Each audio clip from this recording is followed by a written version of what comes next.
Tole nagaanii fi araarri waaqayyoo bakka jirtan hundumaatti isiniif haa baay'atu jecha har'a sagalee waaqayyoo keessaa kan walii wajjiniin hirmaannu macaafa qulqulluu keenya seera ba'uu boqonnaa 12 lakkoofsa 12 kaasee kan jiru nan dubbisaa akkas jedha. Ani halkan sana biyya Gibxii keessa nan darba. Hangafa biyya Gibxiis nama hamma horiitti nan dha'a. Ani waaqayyo li warra Gibxii hundumaa irratti firdiin raawwadha. Dhiigni manneen isin keessa jiraatanitti jiru garuu milikkita isiniif hin ta'a. Anis dhiigicha yommuun argu isinirra nan darba. Yeroo ani dha'icha kana biyya Gibxiitti fidutti isin balleessuudhaaf dha'ichi tokkollee isinitti hin bu'u. Guyyaan kun seenaadhaaf isiniif haa ta'u. Isa akka guyyaa cidhaatti waaqayyoof hin ayyaanessitu. Dhaloota keessanittis akka seera bara baraatti hin ayyaanessitu jedhee. Ameen. Dubbii kana gooftaan akka nuuf eebbisuu fi hin kadhanna. Yaa Waaqayyo gooftaa maqaa ilma kee Yesus Kiristoosiitiin amma yaa Waaqayyo dubbii kee dhaga'uuf jennaa dubbii kee kana hubachuudhaaf yaanniif qalbiin keenya maqaa Yesuusiitiin kan baname haa ta'u. Amma yaa Waaqayyo gooftaa koo sin kadhadha warri dubbii kana dhagaan bakka fedhe illee warri jiran dubbii kana yommuu dhageeffatan jireenyi isaanii keessi isaanii maqaa gooftaa Yesus Kiristoosiitiin dubbii kee kanaan kan ijaarame haa ta'u. Dubbii kee kana keessa humnatu jira. Dubbiin kee humna jijjiiru qaba. Dubbiin kee humna haaressu qaba. Dubbiin kun yaa Waaqayyo gooftaa keessa isaaniitti sanyii ta'ee biqilee yaa Waaqayyo gooftaa ittiin dhaabachuu, ittiin ijaaramu, ittiin jijjiiramu, ittiin haareffamu akka danda'an maqaa Yesuusiin ayyaanni kee nuuf haa baay'atu. Hunduma keenya wajjiniin ta'ii maqaa ilma kee Yesus Kiristoosiin ameen. Har'a sagalee gooftaa kan walii wajjiniin hirmaannu mata duree milikkita dhiigichaa jedhu irratti walii wajjiniin sagalee waaqayyoo daqiiqaa muraasa waliin hirmaanna. Waaqayyo gooftaanii seera ba'uu kana keessatti Museedhaanii waaqayyo dhaqiitii saba koo biyya Gibxii keessaa naa baasi jedheen. Saba koo biyya Gibxii keessaa naa baasi harka mootii Fariyooniitii naa baasi saba koo jedhe Museedhaan. Museen ergama kana fudhatee gara biyya Gibxii dhaqe. Waaqayyos Musee wajjiniin ta'uudhaaf waadaa galeefii ture. Ani si wajjiniin nan ta'a. Museen waaqayyoon eenyuun jedha maaliif hin dhaqanii rakkisaadha sabni kun hin amanu mootiin Fariyoon hin amanu eenyutu na ergeen jedha jedhee gaafate waaqayyoon. Waaqayyoon immoo akkas jedheen dhaqii ani isa jiruuf isa jiraataadha jedhe. Museen ergama kana fudhatee biyya Gibxii gaafa dhaqu waaqayyo wajjiniin ta'uusaa Musee akka gargaaru akkamitti Musee wajjiniin akka ta'u guutummaan guutuutti Musee amansiisee Museen dhaqee waaqayyo gooftaan dha'icha gurguddaa 10 itti fidee achii boodadha mootiin Fariyoon kan gadhiise. Har'a kanan dubbachuu barbaadu dha'icha isa 10ffaa kana irratti xiyyeeffadhe.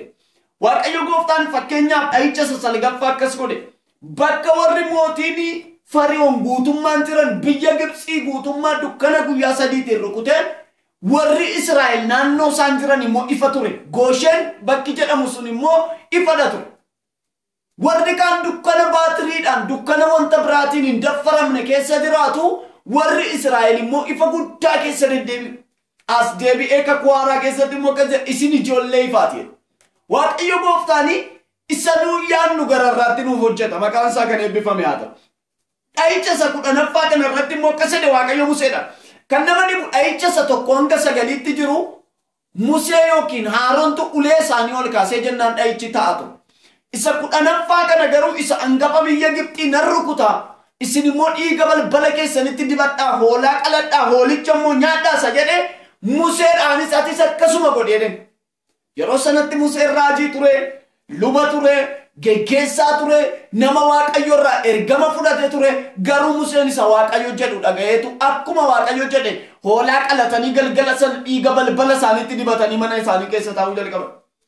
Museenis akka nama tokkootti akka lubbuu tokkootti akka tajaajilaatti otoo hin taane akka waan biraatti otoo hin taane akka lubbuu tokkootti hoolaa qalatee dhiigicha balbala isaatti dibate.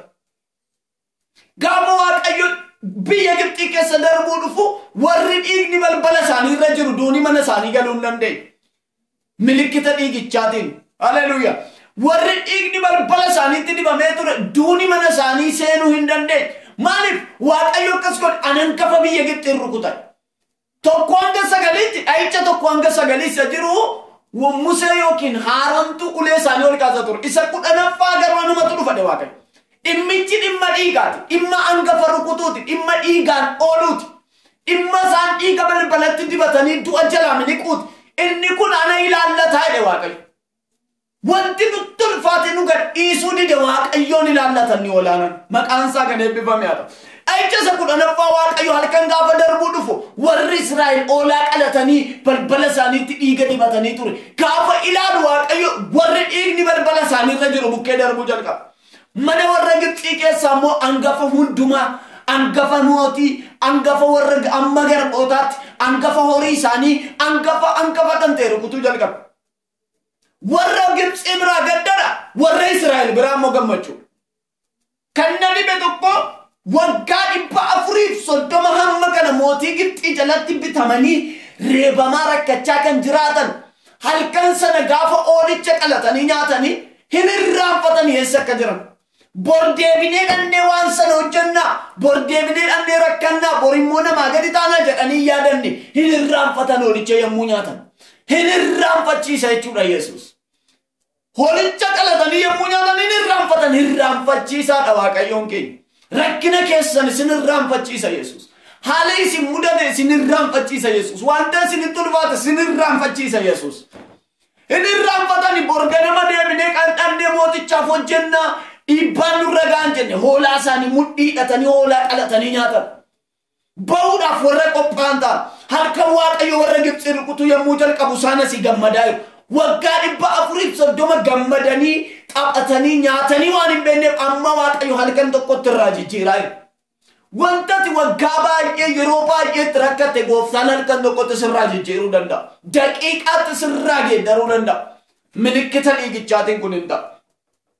Waaqayyo dhiigicha yommuu argu kan nama dhibu keessaa dhiigicharraa milikkita du'a oolutu jira. Milikkita dhiigichaatiin du'a oolutu ta'a. Waaqayyo du'a nama oolcha jechuudha. Dhiigni sun warra balbala isaaniitti dibame namatu balbalarra dhaabatee nuti sanyii Israa'elidha. Nuti duuni nuuf hin malu jedhetu hin taane dhiigichuma balbala isaaniirra jirutu akka Waaqayyo dhiigicha ilaale isaaniirra darbu godhe. Hin dubbata jechuudha dhiigichi humnatu keessa jira jechuudha humna dhiiga Yesuus keessa. Humna du'a dabarsuu danda'utu keessa jira. Humna waan jocomsutu keessa jira. Milikkita dhiigichaatiin du'a jalaa miliquun hin danda'amu.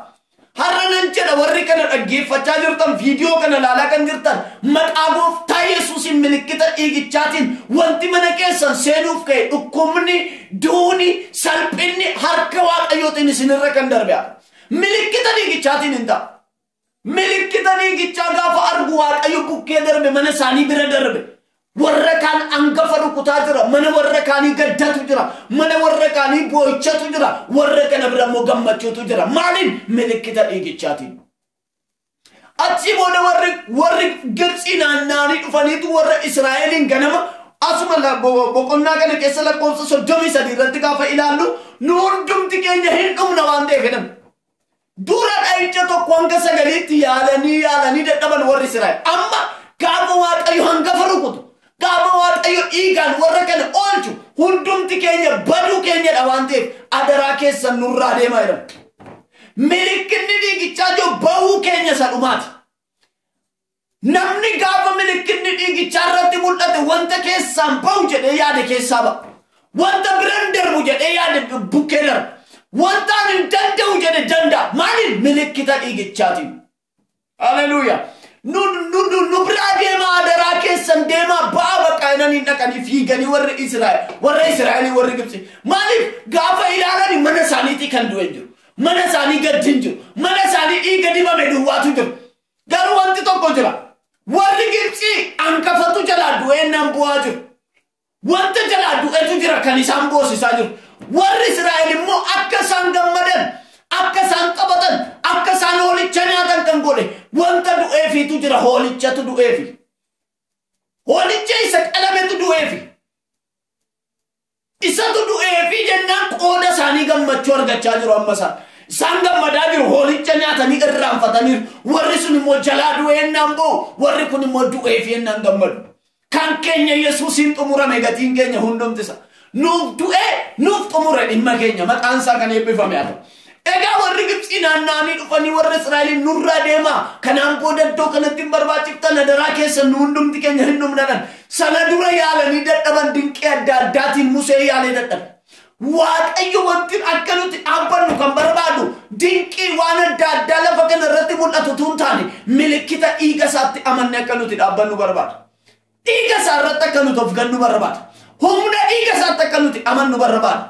Maqaa Gooftaa Yesuus Kiristoosiitiin ayyaanni milikkita dhiigichaa mul'isu isiniif haa baay'atu. Waaqayyo Gooftaan dinqiin baay'ee ta'eera sanaan garuu mooticha amanuu hin dandeenye. Isa dhumaa tarkaanfii fudhate Waaqayyo. Tarkaanfii hangafa rukutu. Tarkaanfii dhiigaan miliqsu. Milikkitni dhiigichaa ba'uu keenya isa dhumaati. Dinqii adda addaatiin inni isaan gadhiisuu dide gaafa milikkitni dhiigichaa mul'atu nurraa deemaa jedhe. Ofii isaa dhufee fiiganii dhufanii ofii isaanii gaafatan warri Gibxi.